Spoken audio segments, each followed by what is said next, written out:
Bernard, you built a name for yourself in a very competitive space. What drew you to mortgage broking and what's kept you so passionate? Thanks, Chanell. Great question, one that is commonly asked. I think I was born for this. I have been in residential lending since 2007, and that journey started in Dubai. So, what a lot of people see right now that looks like an overnight success has been over 20 years in the making. Most overnight successes are. I love helping people, and I think when my customers are buying their first home or their investment property or building wealth through property investment, I think I'm just passionate about helping them. And I think in my view, I've got the easiest job on planet Earth because as a mortgage broker, I'm helping people buy houses, homes, and everyone needs one, and I don't have to charge them. So I get to serve people. I don't have to charge them anything. It's probably the best job in the world. I love that. I love that you're so passionate about it. Was there a defining moment though, Bernard, when you were like, this is it? I think the defining moment was when my father passed away in 2007. Very sorry to hear that. Yeah, so I was, the older of two kids, and I had to survive. So, my mum's never worked in her life. I have got a younger brother who's 7 years younger to me. So I moved from being a sales coordinator in mortgage broking to becoming a sales agent. And when I became a salesperson in that first year, I knew, this is what I want to do for the rest of my life. Wow. Lovely. Bernard, you work with agents. You work for a lot of agents. What makes a broker and agent relationship work really well, in your opinion? I think what makes a agent-broker relationship, like most relationships, it's a long game. Like in my line of work, if you see the total addressable market with agents, there's 100,000 agents in Australia, across Australia.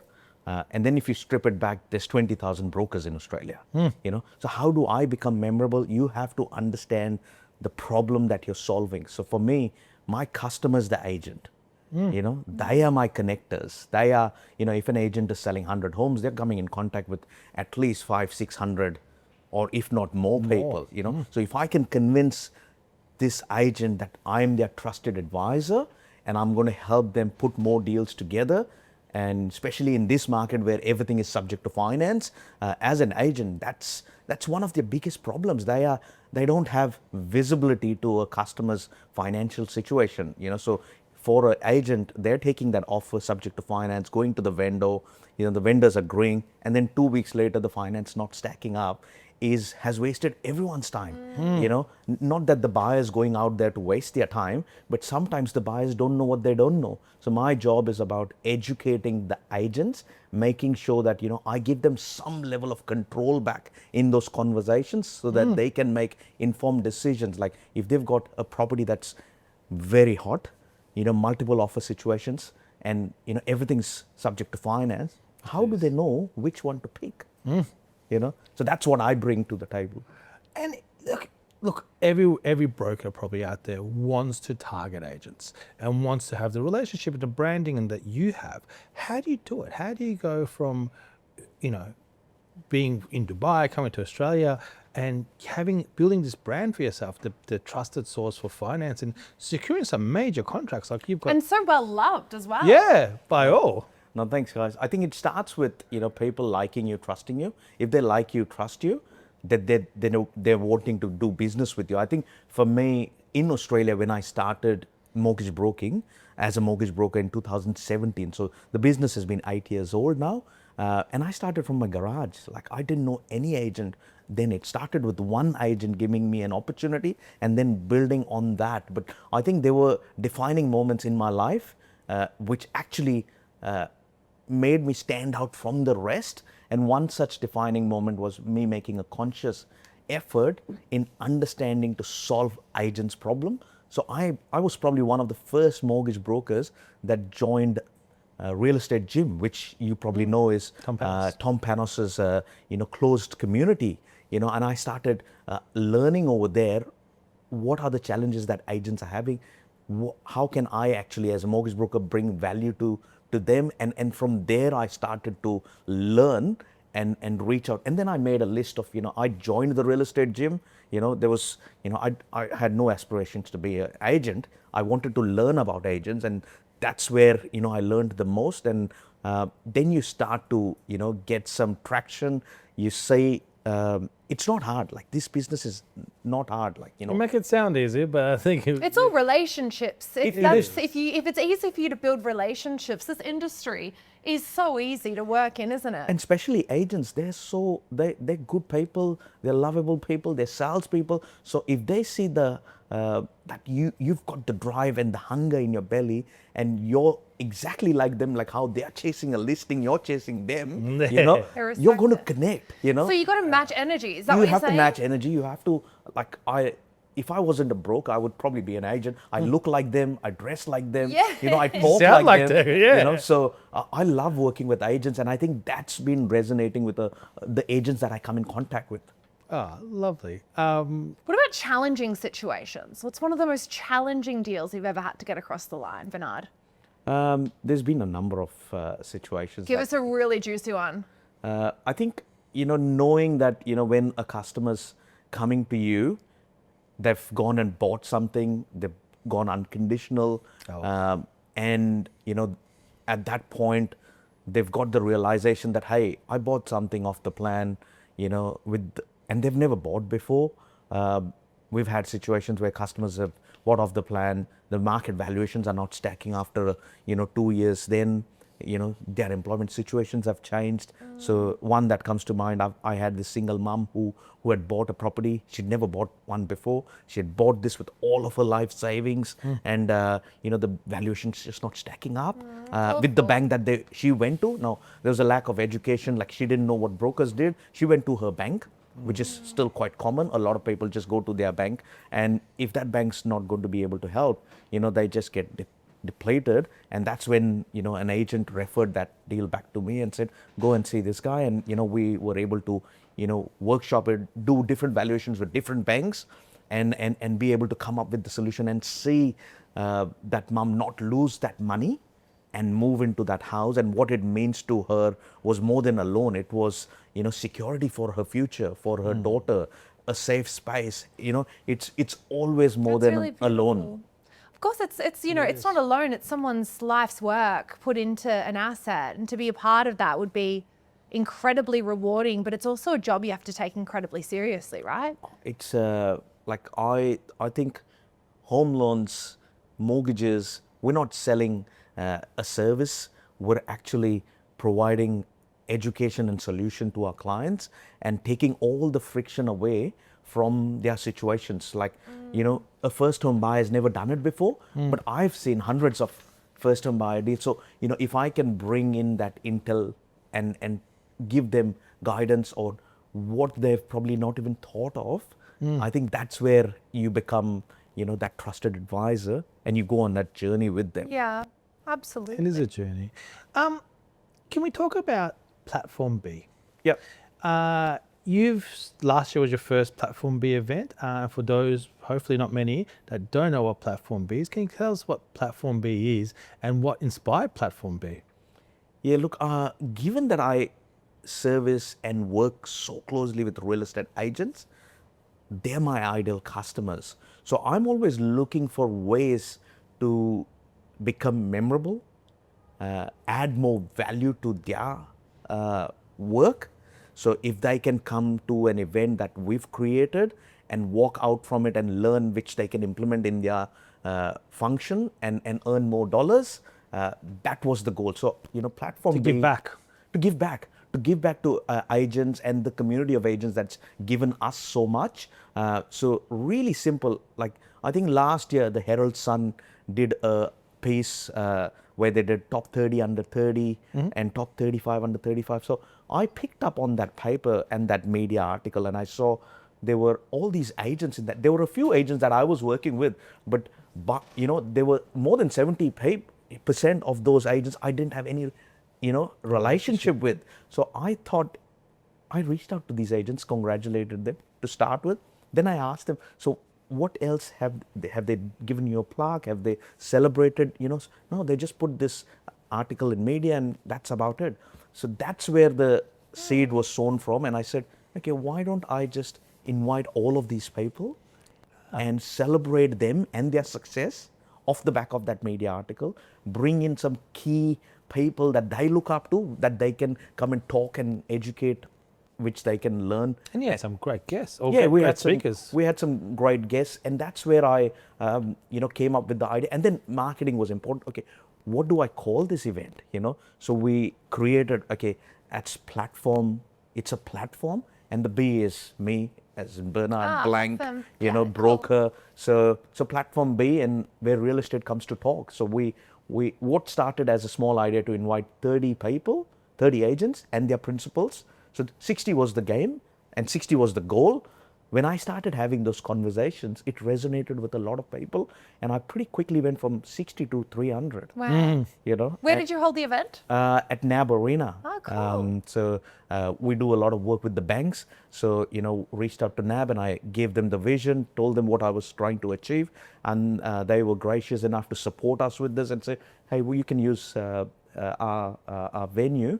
And that's how, we got, really good people behind it. And your guests or your speakers, you want to tell us about them, because they're all household names in real estate, I suppose. Yeah, and see, if you're calling young aspiring agents, they're all looking up to someone. They all want to get to, these people. So, for us, it was really important to create, to bring in the audience.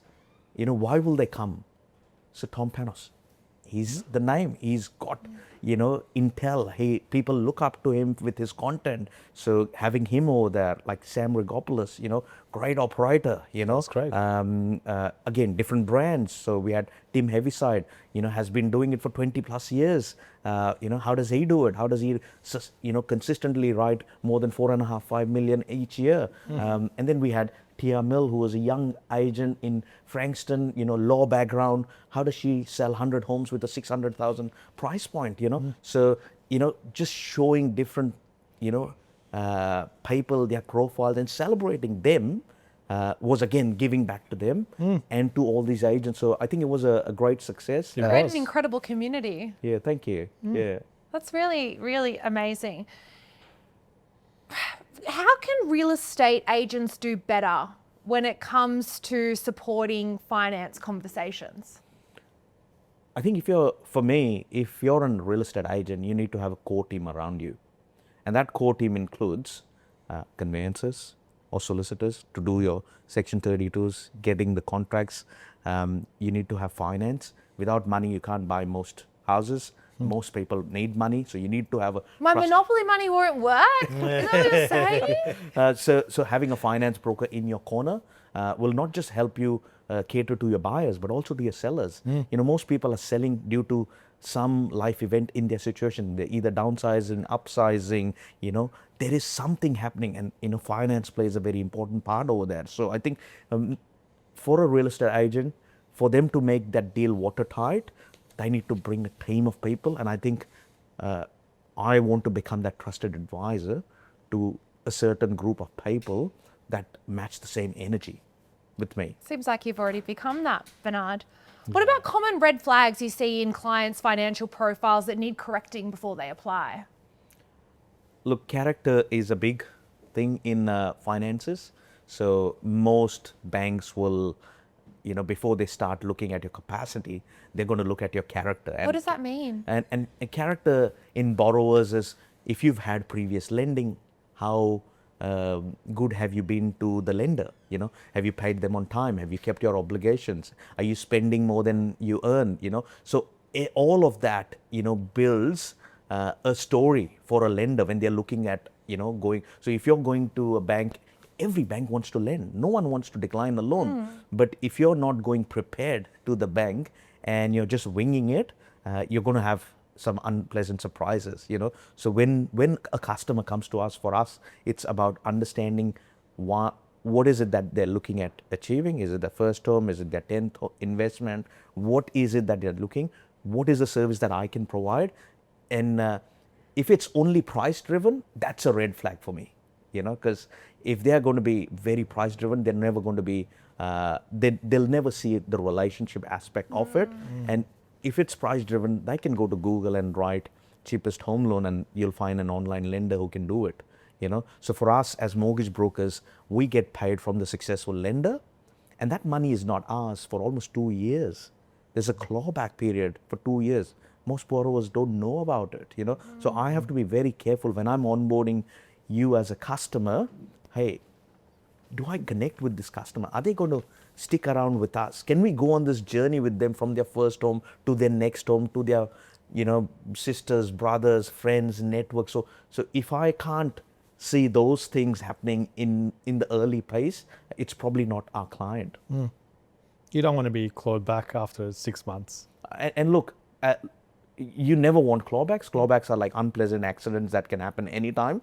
Like especially in the mortgage broking world, you get paid, every month, and you should be excited when the pay is coming. Yeah. Like most mortgage brokers are nervous when the pay is coming because they don't know what's coming or what's going. They know what's coming, true. but they don't know what's going to be that unpleasant Makes clawback sense. that's there. So, but it's like anything else. It's part of doing business. So if you've done the right thing, you've nurtured, you've educated the client how you get paid and what that means, and that you're there to serve them. If they have got any issues, to come to you and you'll try and find a solution. Most of them get it. I think it's only when you don't educate them, then the client does not know, and then they go and do what they think is the right thing for them. You go. Sorry. Can we talk about branding? You've built a very strong brand in finance and in real estate as well. So was it organic? Do you have a marketing plan? How did you come up with this brand? Because you sponsor teams. I've seen your blank on lots of places like tennis courts and the like too. Yeah, I think it's been a conscious effort. Branding for me starts with me being the brand first. So personal branding, like how you talk, how you dress, how you present in every conversation to each of those interactions that you're having with not just your referrers, but also with your lender partners and every single food chain. And then up on top of that, it's about investing in the brand. So if you've got a great vision to build an attraction brand, you have to invest in that. So as part of that, we've, invested in a lot of top of the line. So, if I want to resonate with agents are on buses, I'm on buses like them. You are. If they're doing soul boards, they love their soul boards and their face on it. We've done soul boards. I love this. There's not many mortgage brokers that's done a board outside a house. So it's about doing all the small things like blank open, for example. What's blank open? We did a tennis tournament. Oh yes, I've seen it to the store. Which we called it. So again, great brand, Australian Open, AO. We did blank open, BO. I love this so much. And again, we opened up my personal residence in doing that. Yeah. I held it at my house. And me and my wife thought, okay, how do we make it memorable? So we put a grandstand in the backyard. We got, guys to cook live pizzas. We had it was Wimbledon themed, so everything was white. Even the jumping castle was white. That is so cool. We invited not just the agents, we invited their partners and their kids. Within the community. So we had almost 100 people coming in, agents from different brands.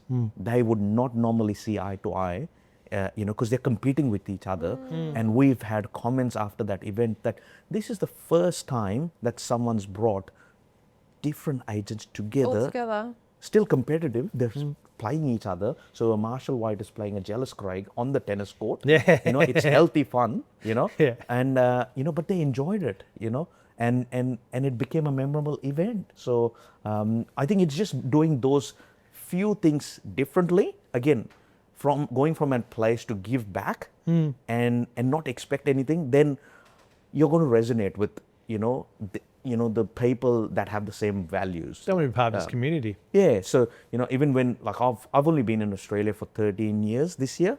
Out of that 13 years, 8 years in business. 5 years ago, we moved to Mornington. I've never lived in Mornington before that. I didn't know any agent in Mornington. So when we opened an office, we again threw a party for real estate agents, invited every single agency owner that I wanted to invite, and we had 60 people. Oh, that's so great. 60 people, but again, the party was with purpose, and we invited Tom as a speaker. It was during COVID, And it was all about educating the agents, those 60 people that came, hey, how do you navigate this market? So they came for the office opening, which was breakfast and all of that, but they came to learn. And they came to my office. Smart. And then they suddenly see, okay, we would like to, and as a follow on from there, again, it was invitation only, it was exclusive. So you start to build, Well, you're building these communities based around what the demographic wants. Agents want an exclusive event. They Correct. want to learn something from it. Sounds like these events and are normally targeting the audience. Yeah, and normally they would have to pay money to get to all these Yeah. events, Or So seat if time. you're obviously providing that as a platform and you're making it free for them, but you're making it exclusive, it's not for everyone. It's only for the ones that are invited. Then you start to, if you're giving, eventually good will come back to you. It's just life's unwritten rule. Like if you give, good will come back. Can I talk about social media? Yep. Because all of this is not social. You're talking about billboards, tennis, and all these like parties. And how has social media played in your marketing and your branding? Huge. Like no one knew me. Like I did at the yesterday I was at the SFG National Leaders Conference, and my aggregation partners asked me to talk about the same topic about brand. And when I look back 7 years ago or 8 years ago, no one knew Bernard Desmond. No one knew blank because it wasn't there. It wasn't. So it's built from ground up. So social media has been a big part of it. It's about amplifying your message, becoming, being unique, but staying true to what your uniqueness is, and just living those values time and time again. So if you are a good person, you're going to be accessible quite easily. Like for agents, speed is really good. Speed is critical. They want everything done now. And so if an agent's going to give you an opportunity, whether it's their client or their own personal, finances, and that's gold. Like if an agent's coming to me to do their own home, that's the biggest, compliment that they can give me. Because if I get that right, I know I've got their entire network's business. So social media has been a game changer. Like because 8 years ago, no one knew me. Like I was new. I was still trying to What figure is out. your social media strategy? How do you have like you post religiously, or what is your social? Do you have a strategy? Do you like, I need to post 3 times a week? Do you have something in mind that you do, or? No, it's about being original. Like, yes, you've got a tone of voice, you've got some brand pillars and colors that you work with, but it's about showcasing each individual story. Because, home loans is, it's an experience.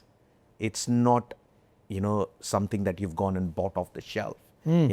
So how does that customer feel when they think of home finances or that experience? So for us, it's not about posting 5 times a day. It's about showcasing the wins that we are having, and showcasing about the education that we The can give emotional back. part of it. Yeah, the emotional part of it. Hey, can I, do I like this? Person, so showcasing that you're a real person. You've got, like, I'm married to my wife. She's part of the business. We've got 2 beautiful kids. People want to work with real people.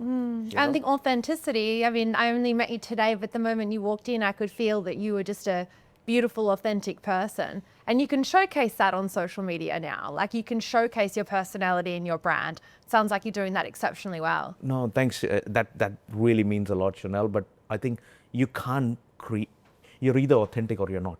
You can't put, like, you have to live it. Yeah. So I think if you can just be yourself, there's only one of you. I think very, very true. Well, Bernard, you got any last questions?